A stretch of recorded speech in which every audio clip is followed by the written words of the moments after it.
ನಮಸ್ಕಾರ ವೀಕ್ಷಕರೇ,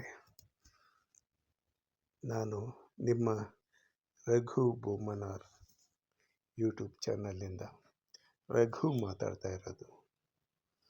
ನಾನು ಏನು ಹೊರಟಿದ್ದೀನಿ ಅಂದರೆ, ರೈತರು ಬೇಸಿಗೆಯಲ್ಲಿ ಏನೇನು ಕೆಲಸ ಮಾಡ್ಕೊಳ್ತಾರೆ ಅಂದರೆ ಹಲವಾರು ಕೆಲಸಗಳನ್ನು ಮಾಡ್ಕೊಳ್ತಾರೆ. ಅದರಲ್ಲಿ ಹುರುಳಿ ಕೀಳೋದು ಇದು ಒಂದು ನಿದರ್ಶನ ಅಷ್ಟೇ. ಅದರ ಜೊತೆಗೆ ಹಲವಾರು ಕೆಲಸಗಳು ಮಾಡ್ಕೊತಾರೆ. ಆದರೆ ನಾನು ತೋರಿಸೋವು ಒಂದು 2-3 ನಿದರ್ಶನ ಅಷ್ಟೇ. ಹುರುಳಿ ಕೀಳೋದ್ರ ಜೊತೆಗೆ ಸಾಮಾನ್ಯ ಏನಾದರೂ ಅವರ ಹೊಲದಲ್ಲಿ ಮರದ ಕೊಂಬೆನೋ ಜಾಲಿ ಕೊಂಬೆನೋ ಏನೋ ಬಿದ್ದಿದ್ದರೆ ಅದನ್ನು ಸಹ ಕ್ಲೀನ್ ಮಾಡ್ಕೋಬೇಕಾಗುತ್ತೆ. ಏಕೆಂದರೆ ಅಕ್ಕಪಕ್ಕ ಹೊಲದ ರೈತರಿಗೆ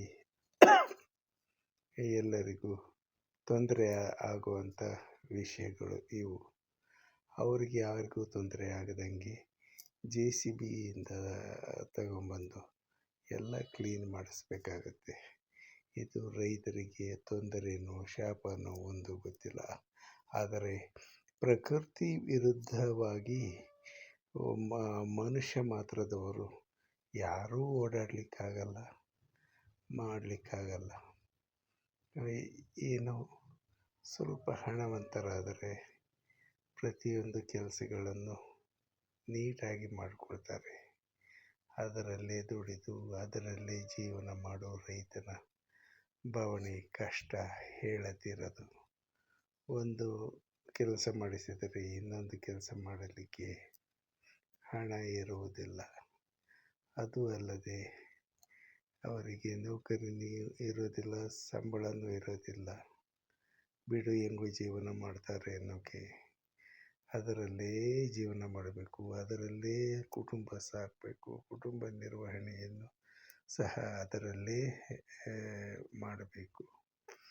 ಈಗ 8-10 ವರ್ಷದಿಂದ ಬೆಳೆ ಕೈ ಹೊಡಿತಾ ಇದ್ದರೆ ಯಾವ ರೈತ ತಾನೇ ಸುಧಾರಿಸಿಕೊಳ್ತಾನೆ ಹೇಳಿ. ಈಗ ಸಿದ್ದರಾಮಯ್ಯನವರು ತಂದಿರೋ ಅನ್ನಭಾಗ್ಯದಿಂದ ರೈತ ಸ್ವಲ್ಪ ಜೀವನಾದರೂ ಹಿಡಿದುಕೊಂಡಿದ್ದಾನೆ. ಇಲ್ಲ ಅಂದರೆ ಅವನ ಕುಟುಂಬ ನಿರ್ವಹಣೆ ತುಂಬ ತೊಂದರೆಗೊಳಗಾಗುತ್ತಿತ್ತು, ತುಂಬ ಕಷ್ಟವನ್ನು ಅನುಭವಿಸಬೇಕಾಗಿತ್ತು. ಎಲ್ಲಿಯಾದರೂ ಕೆಲಸ ಸಿಕ್ಕರೆ ಹೊಟ್ಟಿನ ಗಂಜಿ, ಇಲ್ಲ ಅಂದರೆ ಅದು ಇಲ್ಲ. ಆ ರೈತರ ಆತ್ಮಹತ್ಯೆಗಳು ಸಾಲಾಗಿ ಬರುತ್ತಿದ್ದವು.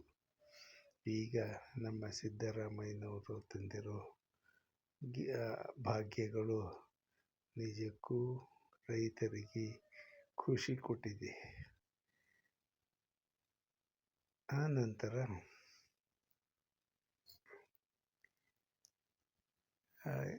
ಏನಾದರೂ ತೋಟದಲ್ಲಿ ಕೆಲಸ ಮಾಡಿ ದನಗಳಿಗೆ ಮೇವು ಇಂಥದ್ದನ್ನು ಎತ್ತಿನ ಗಾಡಿಯಲ್ಲಿ ಹಾಕಿಕೊಂಡು ಬರುವುದು ಸಾಮಾನ್ಯ ದೃಶ್ಯವಾಗಿದೆ.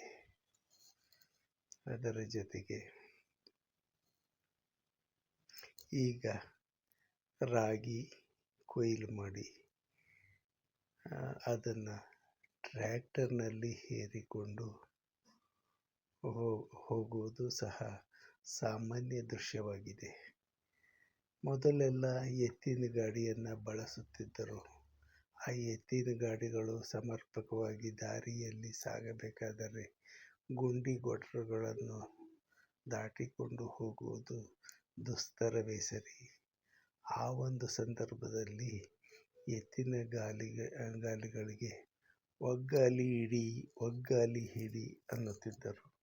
ಅಂದರೆ ಎತ್ತಿನ ಗಾಡಿ ಯಾವ ಕಡೆ ವಾಲುತ್ತದೆಯೋ ಅದರ ವಿರುದ್ಧ ದಿಕ್ಕಿಗೆ ಎಳೆದು ಹಿಡಿದುಕೊಳ್ಳುವುದು. ಹೀಗೆ ಮಾಡಿದರೆ ಎತ್ತಿನ ಗಾಡಿಯಲ್ಲಿ ಬೆಳೆಗಳನ್ನು ಹೇರಿಕೊಂಡು ಸಮರ್ಪಕವಾಗಿ ಸಾಗಿಸಿಕೊಳ್ಳುತ್ತಿದ್ದರು. ಈಗ ಆ ಚಿಂತೆ ಇಲ್ಲ. ಅದಕ್ಕೆ ಸರಿಯಾಗಿ ಟ್ರ್ಯಾಕ್ಟರ್ಗಳು ಸಹ ಬಂದಿದ್ದಾವೆ. ರೈತರಿಗೆ ವ್ಯವಸಾಯ ಇಲ್ಲಿಂದ ಈಚೆಗೆ ಇನ್ನೂ ಸುಲಭವಾಗಿದೆ. ಹೊಸ ತರಹದ ಮಿಷನರಿಗಳು ಬರ್ತಾ ಇದ್ದಾವೆ. ರಾಗಿ ಕೊಯ್ಯೋಕ್ಕೆ ಒಂದು ಮಿಷಿನ್ನು, ಆಮೇಲೆ ಅದನ್ನು ಪೆಂಡಿ ಕಟ್ಟೋಕ್ಕೊಂದು ಮಿಷಿನ್ನು, ಅದನ್ನು ಕಣಸುಗ್ಗಿ ಮಾಡೋಕ್ಕೊಂದು ಮಿಷಿನ್ನು. ರೈತರು ಮೊದಲು ಕಣಸುಗ್ಗಿ ಅಂತ ಸಗಣಿಯಲ್ಲಿ ಕಣ ಮಾಡಿ ಮಾಡ್ತಾಯಿದ್ರು. ಆದರೆ ಈಗ ಏನಿಲ್ಲ, ಕಡಲೆಕಾಳನ್ನೆಲ್ಲವ ಇಂತಹ ಮಿಷಿನ್ನಿಗೆ ಹಾಕಿಬಿಡುತ್ತಾರೆ.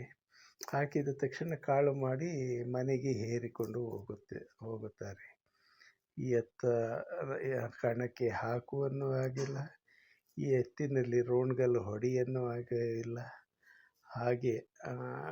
ಹಾಗೆ ರೈತರಿಗೆ ಸುಲಭವಾದ ಮಿಷಿನರಿಗಳು ಬಂದುಬಿಟ್ಟಿದ್ದಾವೆ. ಇಲ್ಲಿ ನಾನು ಮಾತಾಡ್ತಾ ಇದ್ದೀನಿ, ಆದರೆ ಅದರ ಸೌಂಡಿನಲ್ಲಿ ವೀಕ್ಷಕರೇ ನಿಮಗೆ ಮಾತು ಕೇಳಿಸೋಲ್ಲ ಅನ್ನೋ ಒಂದೇ ಕಾರಣಕ್ಕಾಗಿ ನನ್ನ ವಿಡಿಯೋ ವಾಲ್ಯೂಮನ್ನು ಕಡಿಮೆ ಮಾಡಿ ನಾನು ಇಯರ್ಫೋನ್ನಿಂದ ಮಾತಾಡ್ತಾ ಇದ್ದೀನಿ.